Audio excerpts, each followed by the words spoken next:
Carlos, just today getting to see some of the new guys, Bichette and Peralta, go up against each other. What are your early impressions? It's just fun. Um, some of the best players in the game, and they're facing each other on day two of pitchers and catchers, and both here early in camp, and you get that type of matchup. It's kind of like, okay, it's real now, right? Just fun. The fact that they're out there getting ready for their season, and they get to go out and do it themselves together. What's the progression and ramp up for a guy like Clay who's going to the WBC, and how is it different from other guys? Yeah, I mean, I think we all saw it today. Day two of pitchers and catchers, and he's already with 3 ups and up to 46 pitches. I don't think that's usual for everyone else in camp. I think Nolan is because of on the same boat, but you don't see that type of aggressiveness, and you got to give them credit because they've been preparing the whole off season to be in this situation, to be at this spot where here we are and already at 3 ups and like I said, 46 pitches. A lot of work behind the scenes, and the good thing is he feels good and he was able to do it. Earlier today, when Bo was taking ground balls, you were pretty hands-on. Why was that important to you to kind of get down and dirty with what looked like some pretty technical stuff? Yeah, part of the transition, and even when he's just taking regular ground balls, he's realizing how much time he has compared to shortstop position. Ball's going to get to you a lot quicker. You got more time than what you think. So those are some of the things that, besides angles and things like that, it's just the feel for the game clock and understanding the ball's going to get quicker at times, that you have more time than what you think. And then the other one is the double play, that you have to be quicker getting rid of the baseball. You got to give that second baseman a chance. So those are some of the conversations that we were having out of the gate. And I'm glad that he's here early so we can get that out of the way.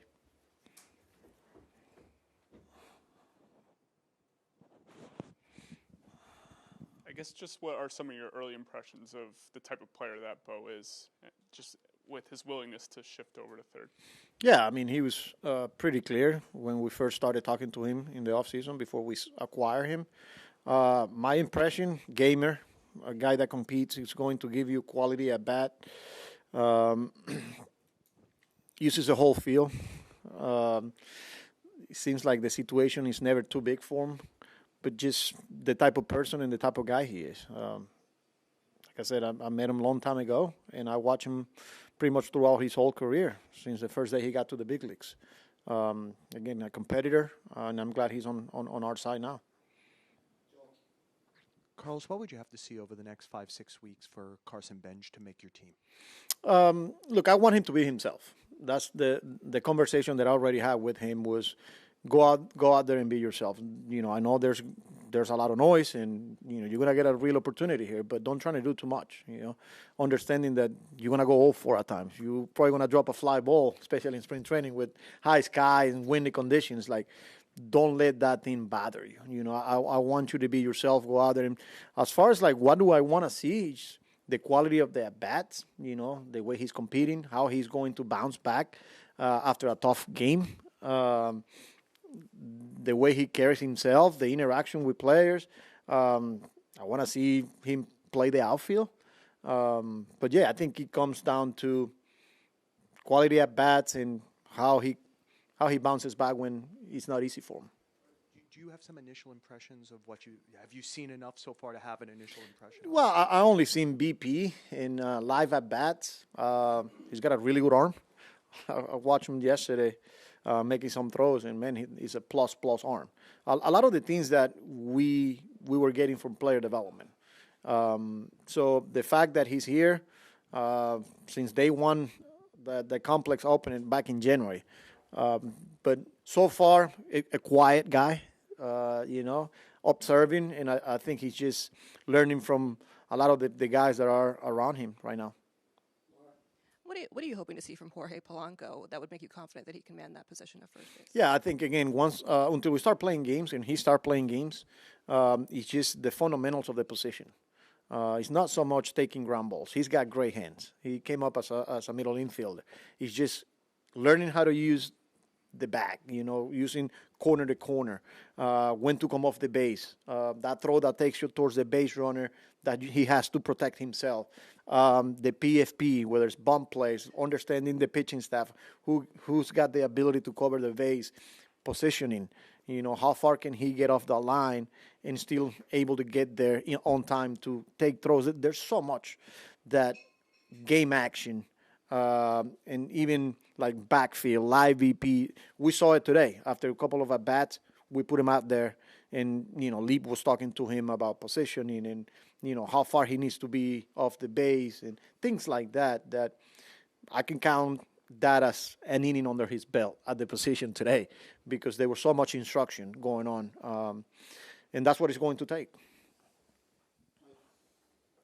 Did you get a chance to talk to Lindor following the surgery and just kind of what's his mindset? Yeah, he's in a good spot. I didn't talk to him. I texted him. He was recovering last night when I texted him. I'm hoping to see him in camp here in the next few days. Carson Bench has played mostly center field and right field in college and in the minor leagues. Did any of that factor into the decision to have Juan Soto play left field, or was that just strictly a conversation that you guys had to optimize Juan himself? Yeah, no, it was a combination of a lot of different things. Making sure that Juan was comfortable at both, and then just the fact that it makes sense for both sides, whether it was the team or the player. And not only Bench, but Tyrone Taylor, Brett Baty is going to learn a new position, whether it was left or right. So not necessarily.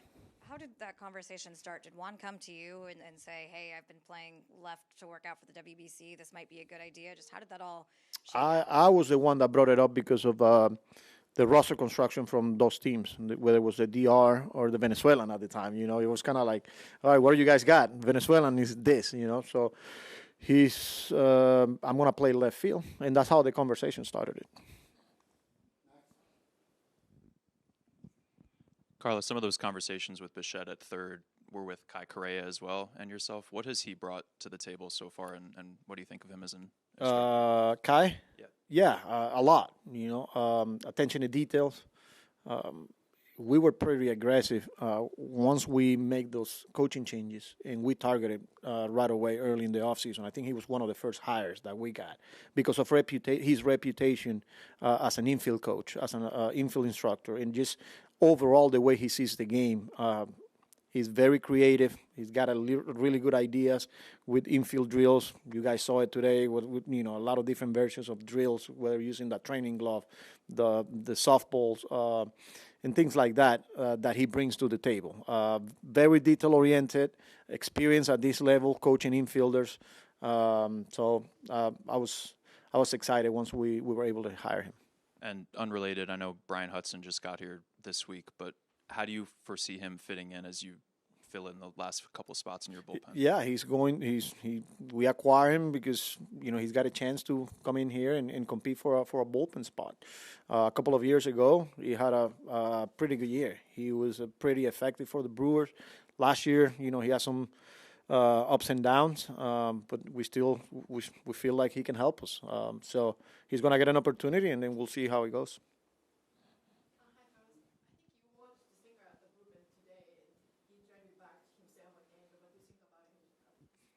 I thought he was pretty good. The one thing that stuck out to me was the intensity. It's not usual for him to, since I know him, for him to be, I think it was like 92. That's not normal, which is in a good way. He's usually a guy that is always thinking with his mechanics and things like that. And today, he got behind the baseball pretty good. So, again, use all of his pitches. It's just good to see him healthy and throwing this early like that. We need him, we're counting on him, and we believe in him. Hey, Carlos, what do you make of the extra intensity there from him? Why do you think that's the case, considering his history of not being in that way? For me, I think he's health. I think the first year when I first got here, he was hurt from the very beginning, and just. He goes to show you that he put in a lot of work in the offseason. That's the biggest takeaway, that for him to be able to put some of those fastball that he was throwing, he goes to show you that he's healthy.